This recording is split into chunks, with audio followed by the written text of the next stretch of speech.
Le tapis rouge est déroulé, les spots bien accrochés. Le buzz a mis ses habits de lumière pour vous présenter la 90e cérémonie des Oscars. La date, le 4 mars, le lieu, Los Angeles, cité des anges. Avec nous pour en parler, 2 garçons, une fille. 3 possibilités. Nicolas Chalère de l'Obs et Greg Cook et Juliana de 2 heures de perdu, le podcast. Je vous le recommande, ce podcast.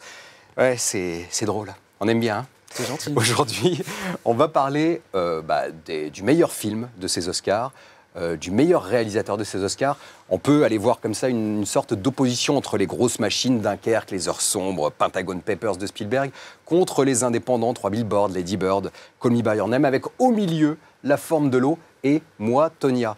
Greg, si je te demande comme ça, des 9 films en compétition pour l'Oscar du meilleur long métrage, lequel tu retiens, toi ?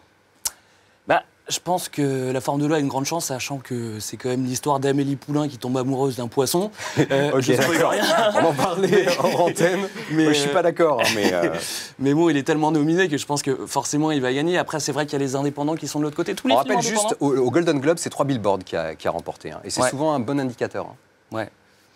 Moi, encore une fois, je préférais que ça soit... mais bon, c'est pas vraiment mon avis, mais je préférais que ça soit Call Me By Your Name. Je trouve qu'il est vraiment indépendant.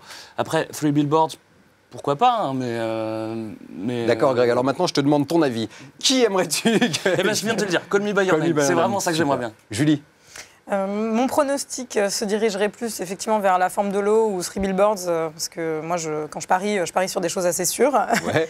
Après, moi, mon cœur va à Phantom Thread. J'aimerais bien qu'il ait un Oscar du meilleur film. Phantom Thread de Paul Thomas Anderson. Ouais, ou au moins du meilleur avec réalisateur. Daniel Day-Lewis qui a annoncé, bon peut-être pour la deuxième fois ou la troisième, qu'il a arrêté la carrière pour devenir, attention, couturier, comme dans le film. Hein. Ah oui ? Ah bon Ah ouais. Je savais qu'il s'était entraîné pendant 1 an auprès d'un couturier. Attention, je vous lis tout de suite, je suis bien renseigné, moi. Hein. Si je vous dis ça, c'est que c'est une info de première main.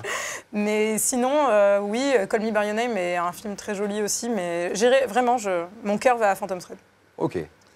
Moi, je trouve que Phantom Thread, est le plus beau film de la sélection. On va pas se mentir, il va pas gagner. Non, je pense c'est sûr qu'il ne gagnera pas. Je pense que j'ai peur. J'aime 3 Billboards, mais je pense que c'est 3 Billboards qui a plus de chances de l'avoir au final. Parce que La Forme de l'eau, mine de rien, a été récemment. Alors, il y a eu des accusations de plagiat. Il y a eu une puis 2.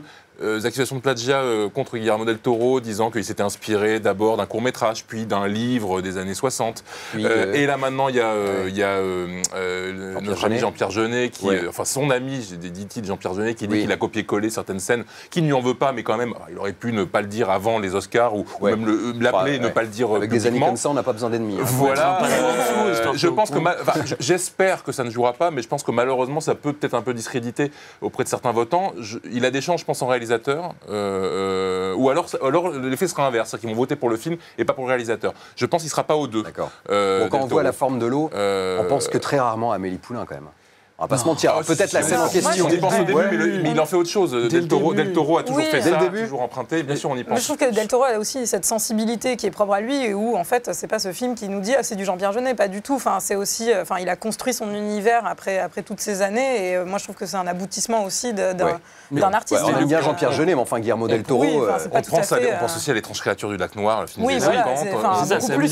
Moi, je pense à Spielberg dans la manière dont il filme. On pense à plein de choses, mais en même temps, il le fait à sa manière. Je pense que c'est la première fois qu'il a un film à un potentiel aussi populaire et accessible. Donc, non, moi, je pense que ça ne serait pas du tout déshonorant. Et pour le coup, c'est un film vraiment intermédiaire, effectivement, qui n'a pas coûté beaucoup. Il n'a coûté que 20 millions de dollars. Mais à l'image, on a l'impression qu'on est entre le film d'auteur et le film de genre, ou voire le blockbuster pour certains. C'est une splendeur, hein, ce film. Ouais. C'est un très beau film. Allez, je prends Del Toro par les cornes pour vous demander votre avis. Là, c'est un autre plagiat. Vous demandez votre avis sur le meilleur réalisateur. Je rappelle rapidement les nommés: Christopher Nolan, Jordan Peele, Greta Gerwig, Paul Thomas Anderson, Guillermo del Toro. Juliana. Paul Thomas Anderson, hein, toujours. Je suis constante, c'est quelque chose, la mise en scène de je Phantom Thread. Je trouve que c'est un petit bijou, quoi. Enfin, vraiment, tout est beau dans ce film. Enfin, moi, je trouve que c'est le genre d'œuvre qui nous fait nous dire, en fait, le cinéma, c'est ça, quoi. Enfin, y a vraiment Greg, toi, je crois, hors antenne, tu me disais que tu étais un petit peu désolé que les Tuches 3 ne soient pas nommés, mais... Je parlais surtout de Baywatch. mais les tuches aussi, évidemment. Non, moi je serais plus pour Nolan en fait, parce qu'il m'a fait vivre un grand spectacle. Après, Dunkerque, c'est un film à voir au cinéma. Si tu le vois devant ta télé, je pense que ça marche, ça marche beaucoup moins. Ouais. Mais je me suis pris une bonne claque au cinéma. Tu fais le parallèle avec Week-end à Zuidcote avec Belmondo de l'époque, c'est pas vraiment la même, quoi. C'est pas les mêmes moyens, c'est pas les mêmes caméras, c'est pas bon. Enfin bon, c'est quand même un beau film, non, Week-end à Zuidcote? Ouais. Bon, c'est bien. Nicolas? Pronostic ou... Ouais, un pronostic, mais j'ai envie d'avoir ton pronostic. Pronostic, moi je pense que ça se joue entre Del Toro et éventuellement Nolan. Au Golden Globe, c'est Del Toro qui va emporter. Je pense que c'est entre Del Toro et Nolan. Moi je pense que c'est Anderson qui pour moi réussit peut-être son plus beau film, Paul Thomas Anderson. Après, il ne faut pas négliger, même si ça a l'air d'être une concurrente beaucoup plus petite et avec un plus petit film, Greta Gerwig pour Lady Bird.